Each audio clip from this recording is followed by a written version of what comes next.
MOBA games are like meth. If you like them, then your friends are probably enablers and your aspirations are abandoned. I miss my dad.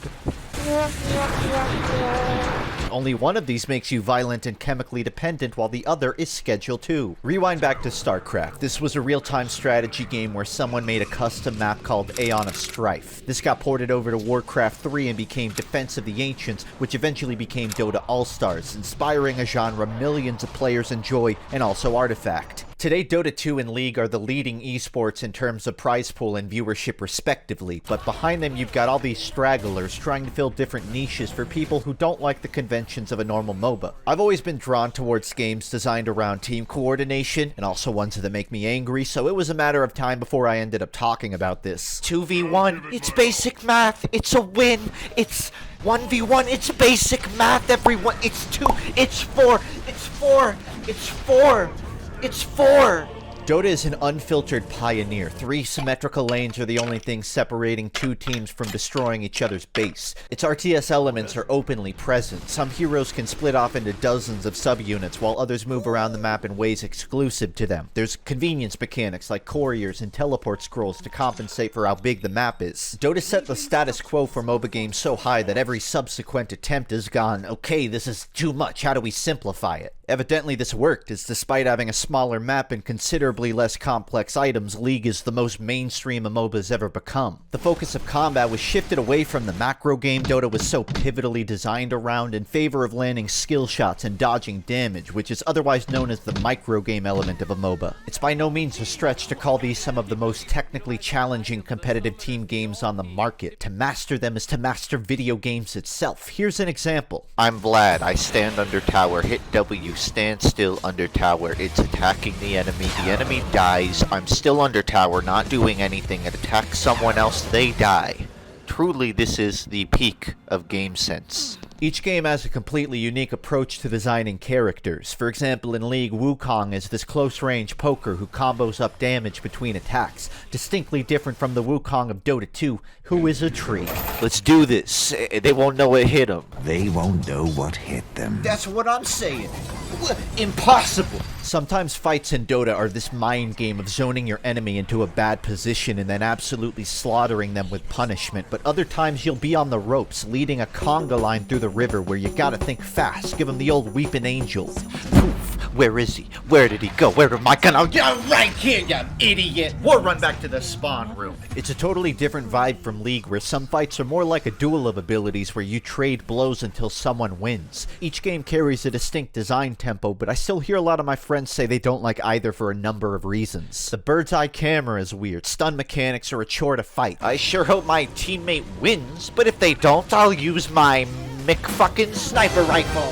See ya, wouldn't wanna be ya. What a dum-dum. This is what usually leads them to swear off MOBAs entirely, or if nothing else, court one of the other options. My go-to suggestion is Smite. Mechanically, it's a lot closer to League than it is Dota. Landing skill shots and evading damage come into play constantly, but the action camera and expanded movement make it a bit more tactile to play. Well, if it isn't my favorite Greek god, Michelangelo of Teenage Mutant Ninja Turtles, I'm gonna aim to— Just kidding, you moron! I was aiming for mid the whole time! I like this game because I can actually tell what the hell's going on. Items are simple, roles are distinct and understandable, and it's got a VGS system that people actually use. You rock! Cancel that! You're good! Cancel that! You rock! Cancel that! You're good! You know what? You're right. You've convinced me, my friend. VVYVEG, VVGQ, VTT, VVGB. I wouldn't say it if it wasn't true. The best gods are ones designed tightly around a special playstyle, which is unfortunately about 10% of the characters. The rest of them are at best passively interchangeable and at worst objectively less fun than their alternatives. I could shit on League's balance like Riot shit on Azir, but at least they designed champions to stand out mechanically in their role. Orianna, Twisted Fate, both mid-lane champions with drastically different playstyles. Orianna moves this ball around with like 5 different functions on top of her auto attack. Twisted Fate is nothing like her. He's got a bunch of different cards, each with different effects. Vlad, Fizz, Victor, Akali. I could keep naming mid laners and you'd struggle to find an overlap in their core mechanics. Smite is not like that. Every mid laner gets a line attack and an AoE. If you're lucky, they might have a fun ultimate. The homogeneity here is ridiculous. It's by far my biggest complaint with the game, especially when its 2 ghostwriters did it so objectively better you'd have assumed it would rub off. That's not to say though that the game isn't fun. Flying across the map as Thanatos, pulling off a successful Nazak combo string, deploying Titan as Cthulhu and taking up the entire lane.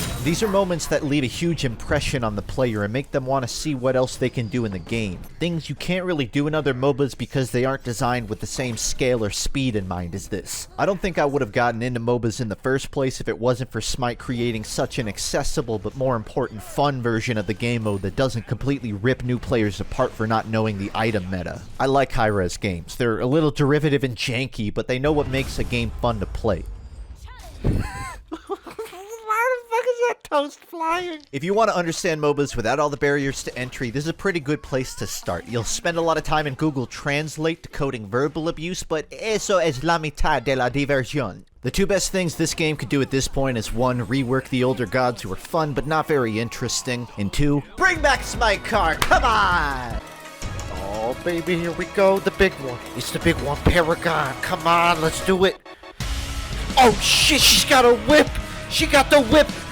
Monk Wukong, they got Goku in this Frozone! How'd they get the rights to that? I gotta play it. Where can I play this game? I want every time! It always happens! Continuing in the direction of a faster action game design, Paragon was a pretty experimental MOBA that had a lot of good things going for it, which ended up getting butchered or backpedaled by its developer John Fortnite. I never actually played this game, but after all its assets got released, a few attempts to recreate it started floating around. The first one is called Fault. It might look like Paragon, but a couple things differ. Instead of a card system, there's an item shop. The map layout's a bit different. Abilities are functionally the same, but mechanically more primitive. Its use of the third dimension is interesting, but nowhere near as on display as it seems like Paragon was. I want to say more good things, but it's early access, and I'm not totally confident this game is going to survive the release of Predecessor. Another Paragon revival, only this one got $2 million in funding on top of a direct grant from Epic Games. There's not much for me to say until I can actually try it, but if Paragon was really as good as every comment about it under this video will probably claim it is, chances are this isn't the last time you'll hear about Predecessor. My favorite MOBA though isn't Paragon, it's not Smite, it's not even really a MOBA in the conventional sense.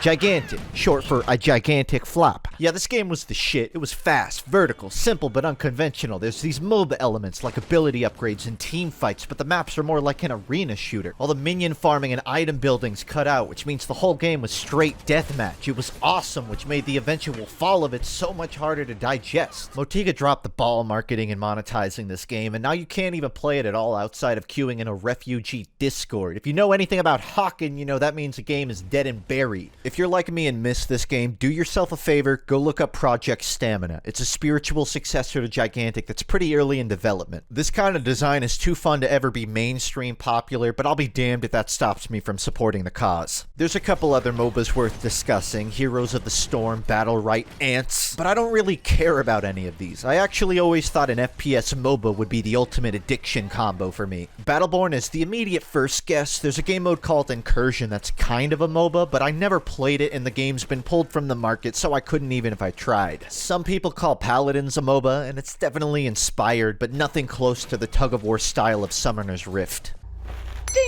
Ding, ding, ding, ding.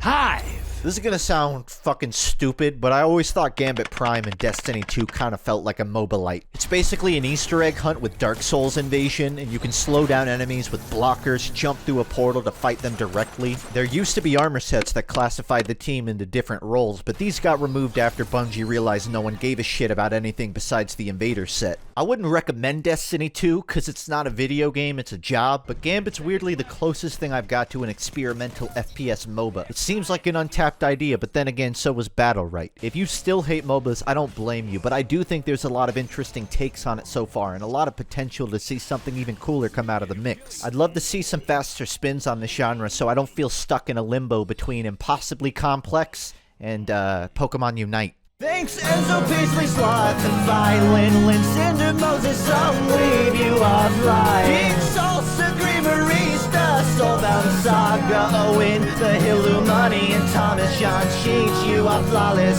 Those to me's, G's, Chaos, Squared, and GNG, and all the other pretty patrons. Goddamn, are you people patient?